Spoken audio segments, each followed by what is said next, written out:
On this Sunday. The record is doing Sunday, March the 5th. You can hear my voice. Had a couple late nights this weekend. My voice is going for it. There you go. To everybody that's joining us today, I want to wish you guys a really great, and happy Sunday overall. After a weekend where it was wild, it was wicked, it was wintry, especially on your Friday night into Saturday morning, where we saw thunder snow in southern Ontario. Pretty remarkable, where you see the occurrence of lightning and thunder while it's snowing. And that snow indeed was heavy, wet snow, all located due to, all the reasoning was due to a Texas low that had a lot of moisture, actually had a lot of warmer air in the upper atmosphere, and then made contact with some colder air. And presto, you saw a little bit of a disco light show in the sky. I want to give a shout out this morning right away to Matthew Amos. Matthew, that is Amos, that's out there. He wants to say happy birthday. And for those out there, yes, indeed, yesterday was my birthday. And for everybody out there that said happy birthday to me, thank you so much. Today's not about happy birthday. Today is about you. If you're joining us for the first time, my name is Frank Ferragini, aka Frankie Flowers of City TV's Breakfast Television, and of course, Cityline as well. You can see me often in many different things, including CHFI. You can listen to me there, usually on Thursdays and Fridays, where we give some advice for the upcoming weekend's weather. But gardening is my passion. I'm a 4-time best-selling that is garden author. My family has 2 greenhouses, one in Barrie, one in Bradford, called Bradford Greenhouses Garden Gallery. Today, if you're interested in going to the Barrie location, there is a home show that you could go to. The admission is free. You can go and check out some different things and vendors to get you inspired by spring. Whole lot of patio furniture that's there as well. So a little bit back to the snow that we saw on Friday night. Unbelievable. Snow was so heavy. Bottom of the driveway, the shoveling, felt like I was shoveling soil. So what did I do? I actually went and got my shovel that I use usually to shovel soil. Just a little small flathead shovel, and away I went. We got to give a good morning to Polly that's out there this morning. Good morning to you. We got a good morning from Georgetown this morning as well. From Penny, good morning. We got a good morning from Jane. Good morning to you guys. We got a good morning this morning from Ottawa too, from Claudine. Miriam saying good morning this morning. Good morning to you from Dallas. How are you? I'm doing great. And then we have another good morning shout out this morning. Hope you did not get too much snow. So Bill, we got in Southern Ontario, we got about 30 centimeters of snow, which is basically a ruler, which is basically just over, in some locations, over a foot of snow, because Bill, you are in Ohio, so you're probably into feet. And it was wet. It was wet and it was heavy. So it did cause some damage to some trees, some branches. We had the high winds that were out there. After the snow melts, we'll have to go inspect the gardens to see if we do have some broken stems or anything else that's happened in the garden, and we want to prune those off. Any of the broken stems, we want to clean them up. That's out there as well. Marie, you are awesome. And then Marie is from Welland, Ontario. Good morning to you. I see Shelly there from Oakville. Good morning. Penny, we got a foot here too. It was crazy, guys. It was absolutely crazy. Okay. Let's just talk a little bit about what's going on as well. Jen, hope you had a great day. I did have a great day, guys. I had a great day. There's more snow on the way. We had a little bit of wet snow this morning in some areas, and then we got some more snow on the way for Southern Ontario on Monday, late Monday night. I want to give a shout out as well to all those that attended the Barrie Public Library talk that I did on Thursday. We talked a little bit about low impact gardening, about just over 150 attended. So it was great to see those. I want to give a shout out. The reason why my voice and maybe I look a little bit tired, I'm still recovering from a really fun night on Friday night for the Motion Ball. The Motion Ball is an event that raises money for Special Olympics and Special Olympians. Many of them attended, showed me their medals. It was a great night. It started at 6. So when we walked into the venue at the Liberty Grand, there was no snow. When we walked out, holy moly, there was a lot of snow, and a lot of people that were trying to get around. And also to all those that wished me a happy birthday and are wishing me a happy birthday, I'm really grateful for all of you. I want to share a screen too, because I want to talk about, we talked a little bit about the home shows. So upcoming next weekend is the National Home Show. The National Home Show happens from March the 10th all the way through to the 19th. There's lots to see, lots of expert guests. My good friend Mike Holmes will be there as well. I will be there on Saturday, March the 11th. If you've signed up for the newsletter, or if you're thinking about signing up for the newsletter, and I will show you how to sign up for the newsletter. Just give me a second here. So how you can sign up for the newsletter is you're just going to go over to frankieflowers.com, and you're going to go onto the website, and you're going to go scroll down. You can see lots of great articles. There's some great videos. And then right here is that you're going to sign up for the newsletter right on the bottom where it says get on the list. If you sign up for that newsletter, or you have signed up to the newsletter, I will be picking 10 people at random. Those 10 people will be getting pairs of tickets to the National Home Show from anytime you can attend, from March the 10th to the 19th. Once again, I will be speaking at the home show on the 11th. Of course, going to home shows and attending things like the Barrie Public Library events are great ways to learn more about gardening. Winter and March is a great time to kind of plan our gardens. We talked about that on Breakfast Television just last week. Other ways that you can learn about gardening is many botanical gardens that are out there have some wonderful courses. As you know, I sit on the board of directors for the Royal Botanical Gardens, and the Royal Botanical Gardens has a ton of courses and programs that you can see. Everything from like a kids terrarium workshop, something that you can do to get your child involved in horticulture, to yoga in the garden so you can get your little bit of fit on. You can do growing your own food. There's not just a birding club for spring. There's so many different events and activities and learning experiences, including Landscape for Life. You can take a look at Landscape for Life. Is almost a little bit like low impact gardening. You can see developed by the U.S. Botanical Gardens. This one here is based on the principles of sustainable gardening practices. So as you can see, there are so many different things that you can learn, and just kind of go and take a look at ways that you can get not only involved, get your kids involved, but also learn more about gardening. Of course, there's my website as well, frankieflowers.com, that's really been built for you to learn more about the garden. And finally, if you want to get involved and maybe want to be employed in gardening, or maybe work towards a program in horticulture, Landscape Ontario, which is another group that I'm involved with and very passionate about, has put together a bunch of free training. The program's called Grow, and you can see there's a whole bunch of great free training that can get you ready and also get you a job in horticulture. And you'll also see a lot of different employers that are there. There's a job bank that's there, and it's a great way for you to learn, but also look what's out there and what opportunities are out there in the world of horticulture, because there is a ton that's out there. So that's my little spiel on learning. So once again, if you can get on the website, I got the list of emails, and I'll give away those 10 tickets. The newsletter will be coming out next week, just to let you know for that as well. And let's give some shout outs this morning. I love this question that always starts off with what's idiot proof. Jen Yee, what's idiot proof houseplant? I overwater everything and kill them. I have both medium and highlight rooms in my room. So if you are killing your houseplants and you want something that is fairly bulletproof, it would be the Zamifolia, the ZZ plant. A ZZ plant will do better in an east or north facing room. So a little bit for lower light. It can be in a west or south facing room, but just a little bit further away from the window. It has wonderful tubers. So this one here, you can allow it to run dry. If you're overwatering, that's really you. And there's no plant out there that can survive in 24 hours of sitting straight in water, because you're going to get root rot.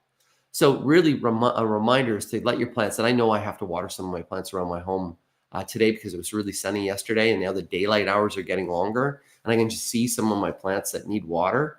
And now that they've been in my home for a period of time, I'm almost familiar with how they dry out. But you always check the soil to make sure the soil is not wet, because when you see that plant kind of, it could also be that it's too wet. So check out the Zamifolia plant. The ZZ plant, super easy. Pothos are also super easy for you. Spider plants, easy, bulletproof as well. We got Kathy Wood this morning saying good morning from Hamilton Mountain. Beautiful, beautiful place that's out there. Little comment about the snow. Will my tree recover from being bent over by the storm? I have a couple little trees that haven't since that last storm. So really, whenever you see them bend over with a heavier snow, you really want to kind of go shake that snow off. It depends if they've been broken. The stems have been broken. You have to prune those off. Will it recover? Once it starts to come out of dormancy, you should start to see it pick back up. Depends on what the tree is, and then also how badly it was bent over and how badly the stems are damaged. But as soon as you see a tree bending over due to heavy wet snow, You need to go shake it off. We got another one here. My cedar bent over in half, did a gentle shake to loosen the snow this morning. She's standing tall. There's a perfect example, Marlene. That's exactly what you have to do. It was a little bit milder yesterday as well. But yeah, you got to get out there and you got to shake it off, as Taylor Swift would say. Shake it off. So you got to shake the snow off. We could actually do a full video on playing that song and shaking snow off things. Geeky. I know, I'm a geek. Marie, good morning to you. Happy birthday. Thank you. You're great, and I hope you have an awesome day. Thank you so much, guys. My birthday was officially yesterday. I am 51 teen. Yeah, 51 teen. Still living young. Sandy, started my tomatoes 2 weeks ago, and they're already 4 inches tall. Okay, so fantastic. We don't want them to stretch too tall because we want those stems to kind of thicken up.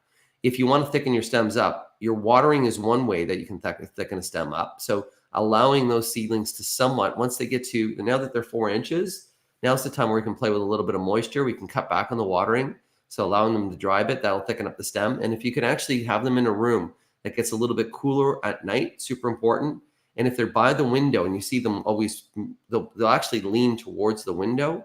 You want to turn those trays so that they're going to grow a little bit, so they're not leaning, stretching towards the light. If they're stretching really tall and they look weak, that means you need a better light source. So might mean you need an LED light and have it a little bit closer to them so they don't stretch out. Good man for doing that, said Matthew. Thank you, my friend. I'm having fun. You know what? It feels good to be good. It feels good to do good things. It is good to do good because people smile. And it is good to help people garden, because if you grow a great garden, you've got something that you look at that makes you happy, that your neighbors probably look at, makes them happy, that nature looks at and makes them happy, that actually improves the environment. And at the same time, when you're gardening, you're doing a physical outdoor leisure activity. So you're working out and you're getting fresh air. And if you grow your own food, you're actually eating healthier, more nutritious food. So yeah, it makes me feel good that I'm helping people this way. Yeah. Barb, good morning from With the Bee. Thank you for the happy birthday shout out as well. We got Rhonda giving us a nice little, it doesn't allow me to pull that up, but it was great. It's a nice little cactus thing that she's doing here. Sylvia saying good morning this morning as well. Glad you enjoyed your birthday. And then we have another little shout out here this morning. I love gardening and flowers, but I'm awful at it. LOL. Thank goodness for your help. So Marie, there's so many people out there that don't have garden confidence, that feel that they're awful at it. And really what it's all about is trying to find the right plant for the right place. So if we find plants that suit you, that suit your property, that suit your light, that suit your soil, that suit your hardiness zone, and get you into a garden groove, we can then help you get more confidence and grow better gardens that work because they actually fit. So sometimes the reason why you're not having garden success is you're just not picking the right things. So take a look at what light you have, if it's for the outdoor garden, what soil type you have, your hardiness zone.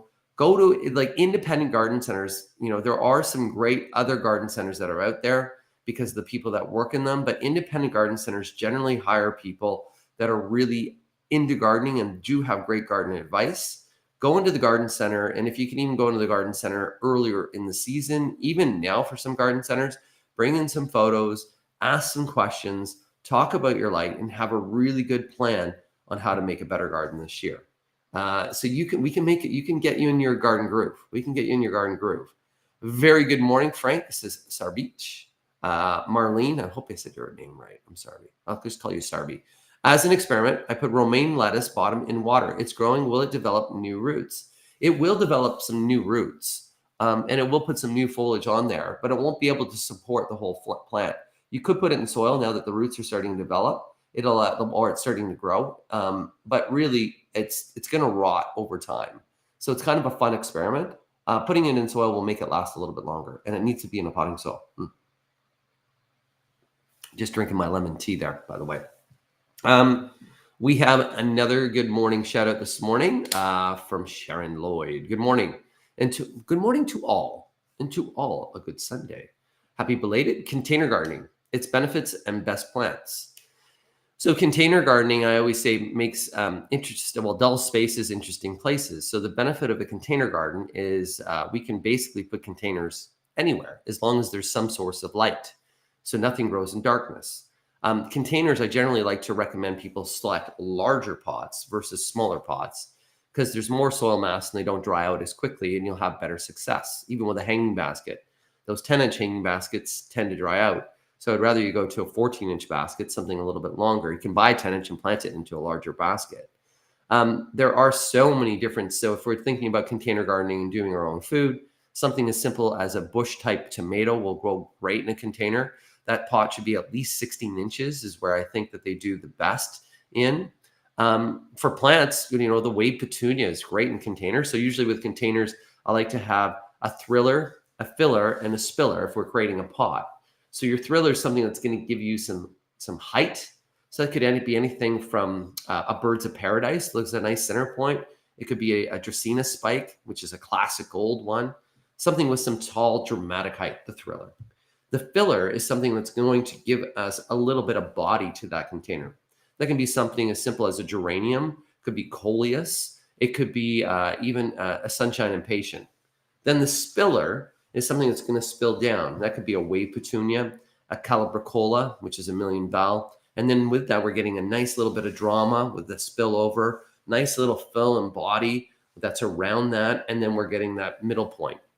Of course, that's for what I would call a 360 container where you can look at it at 360. The other way, if it's going against the wall, we can put the thriller to the back of the pot. Then what we'll do is we'll put the filler next, so something with body like a coleus or a geranium, or even you could do the Rios, the Diplodynia Rio is fantastic. And then in the front, you're doing the spiller. So then you're getting the height near the back of the container because it's against the wall. So I hope that answered a little bit of your questions. I have a great book on this called Potted Up.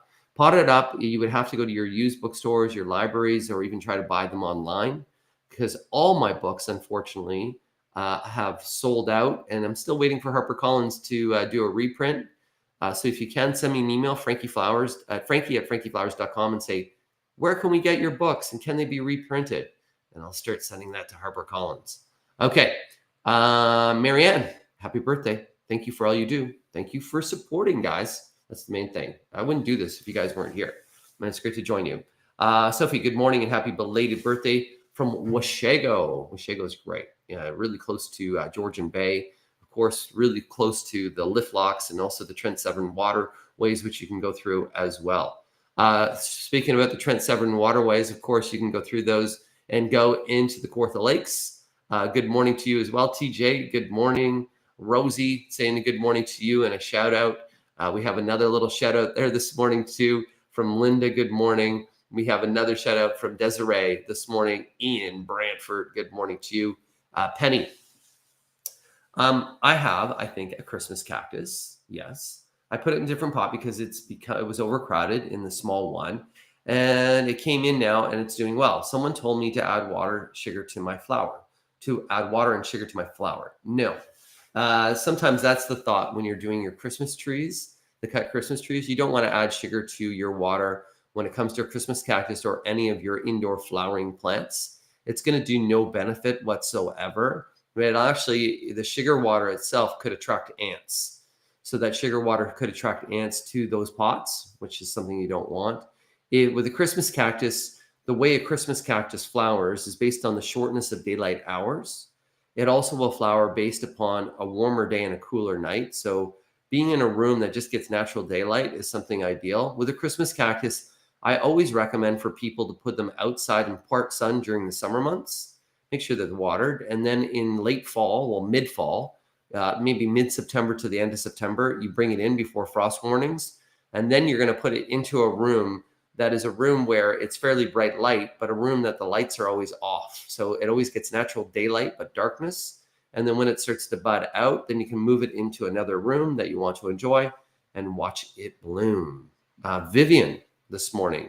I love plants in the house, but I can't have them as my cat eats everything, even fake plants. Is there any plant that would not harm him? Most indoor plants like Dieffenbachia, even some of the Sansevieria plants, this is probably one of the safer ones because cats really tend to stay away from these. But most indoor plants are super harmful to cats. So what you can do, and I'm going to do this right now online, and I'll show it to you. SPCA. And we're going to go to, sorry guys, I'm just doing this while I'm doing toxic to animals. So what you can do, and I'm going to pull this up right now for you, is you're going to go, and I'm going to share my screen here. This is a really wonderful resource if you have pets, and this is a really good way and good topic for everybody that's out there. So if you have pets, you're going to go to the ASPCA. So this is the American Society, and you're going to go just on Google, do ASPCA poisonous plants. That'll bring you to this list here, which is toxic and non-toxic plant list. And it's going to go through, and you're going to take a current view. So what we can do is we can go non-toxic. We can go and click on it, non-toxic to cats, right? And we're going to go down, and we're going to see all the different indoor and outdoor plants that are non-toxic to plants, to cats, forgive me. And you can see that here is a big list that you have. So we can go through, look at that. Bamboo, you can do a bamboo palm, which is non-toxic. Banana. So here's the non-toxic plant list. But what we can do is we can go back, and we can also go back. We're going to go back again, and we can look at the toxic list that can happen. So we look at the toxic list to cats. So here's an example of toxic plants to cats. And you can see alocasia is a good example. The aloe vera plant, American holly. So there's an indoor and outdoor listing as well. So if you have a pet and you have both indoor or outdoor plants, that is a wonderful resource for you guys to go and check out. And a great question, by the way. LOL. We got Crystal there saying LOL. Thank you. No, thank you. Matthew, what do you got today, Matthew? Thank you for doing what you're doing. The event was with Sid. Yes, Sid joined me for the motion ball. It was hosted by Devo Brown. Steph Henry was there. The entire BT team really was there. And we had some fun. We danced around. I did some dance moves. Thank you, guys. Thank you, Maria, as well.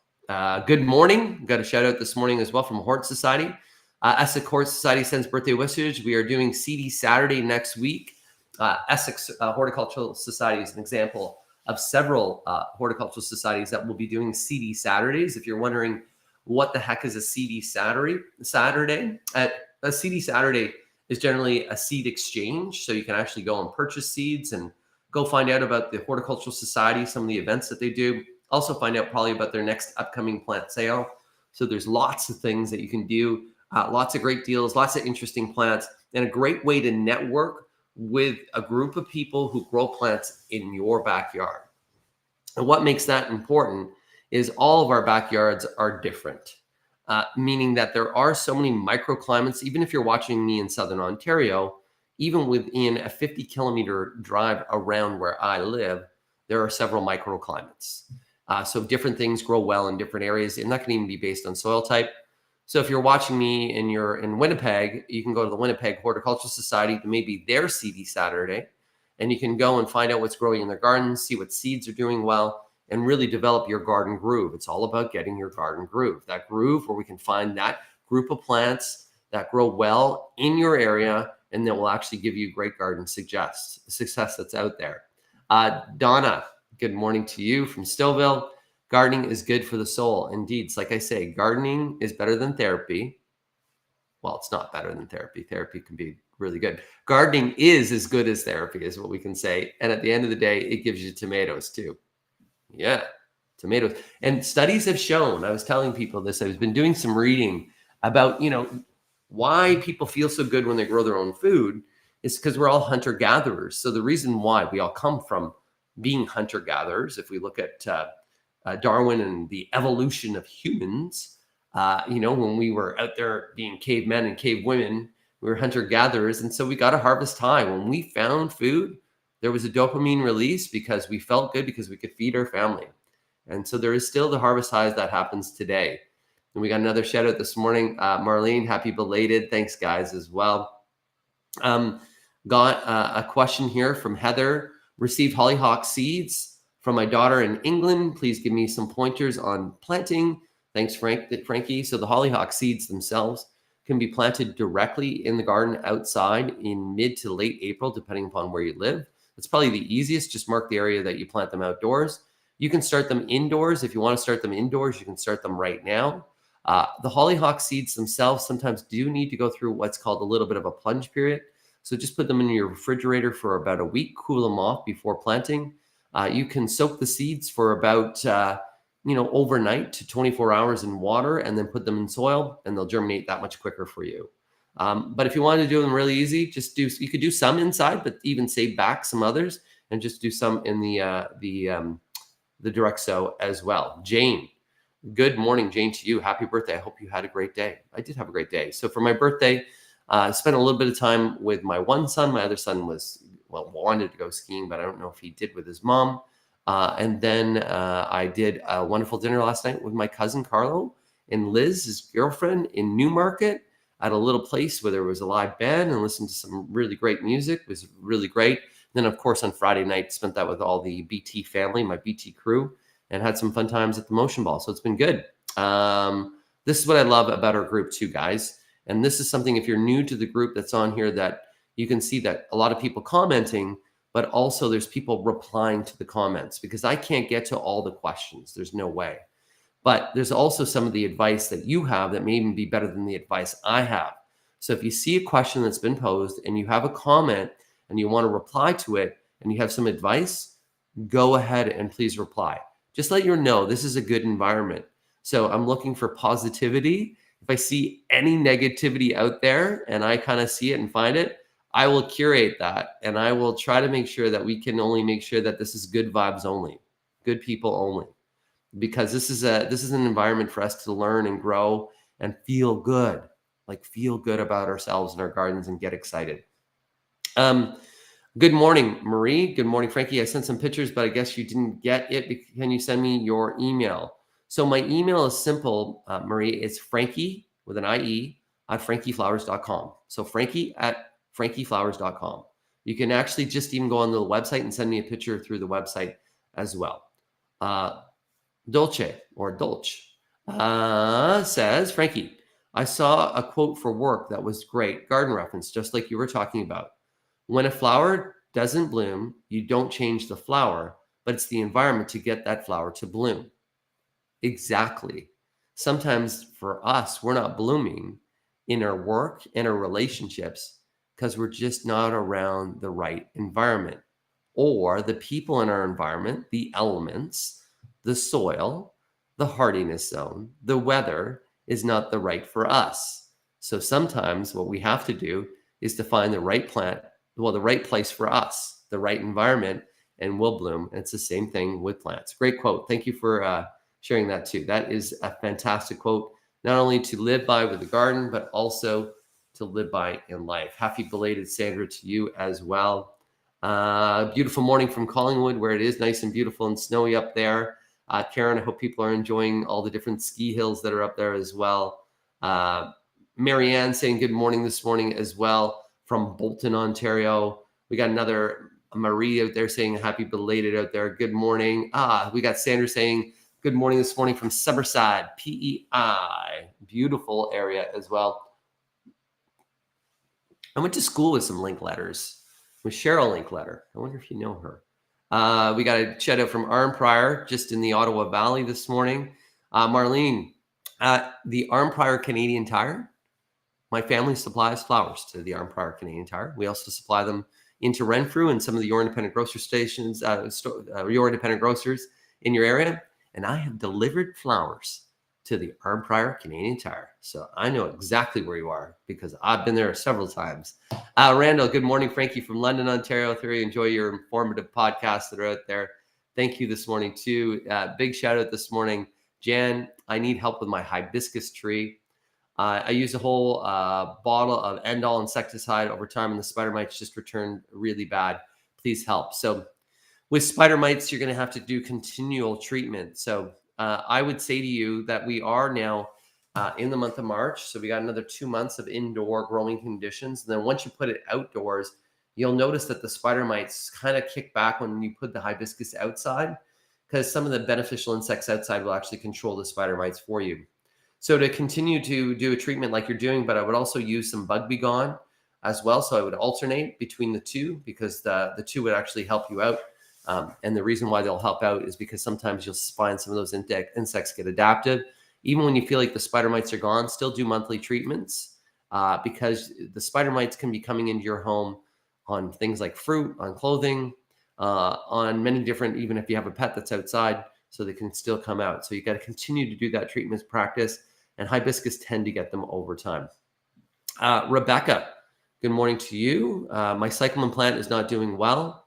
Any advice to make it grow and it looks awful? So the cyclamen or cyclamen are actually a cool plant. So cyclamen tend to like to be, even when we grow them in the greenhouse, we have to grow them cool. If they're in a room that's over 20 degrees, they usually like a 15-degree temperature. They like to be dried out in between waters, but not totally dried out, fairly moist. So if you can put it into a cooler room, especially a room that gets cooler at night, you'll see it rebound. If it's sitting too wet, and that's why it's not doing well, let it dry out slightly before watering. And when you water, don't water the foliage, just water the root, or even better, you can just take the pot of the cyclamen if it's still in its grower pot, fill your sink with some water, sink the pot in, and when you see no more bubbles, it's been watered, drain the sink, allow that to settle so then you're not spreading water out of the bottom of the pot all over, and away you go. So I hope that helped for you. Vivian, this is going to be our last question because we're at 31 minutes. Thank you so much, Frankie, on the answer to my question. Happy belated to you. I'm going to see if there's one more question that we get out there. Here's another question, and we'll end on this one. Do you know how to force balls? I didn't get mine planted last fall. So if you didn't get yours planted last fall, you can plant them into a potting soil right now. And you could put them into, if you had a cantina and or cold cellar. So you want to put them into a plunge period. So you want them to put them somewhere where it's going to get cold and dark. So they need to be cold and dark. So even your garage, if there's not some lights, or even if you stack them on top, cold, dark, you put them out there for about 3 to 4 weeks. And then you'll pull them out and you'll put them into your room where they're a little bit warmer, or you'll put them outside. This is a plunge period. It may work because the bulbs have not been planted. They haven't been probably properly stored, and maybe some of the viableness of that bulb is not there. But that's what I would recommend for you right now. So for all those that joined us today, I want to say thank you very much. I also want to throw up this as well. So if you are looking to find out more information, of course, you can go to my website at frankieflowers.com. Please, if you can, join the newsletter. I'm going to be giving out those tickets. Frankie at frankieflowers.com. That's my email. A little bit about the newsletters as well. There's a lot of different garden advice, some tips, some tricks. You also see some of the referrals of some of the products that I've used and what I think. And as well, each and every week, I'll give you a garden joke as well. I'll give you one of my favorite dad jokes, which many of you have heard me say before, but we'll end on this because we were just talking about bulbs. What flower out there needs lipstick or uses lipstick? Tulips. On that note, have a great Sunday, everybody.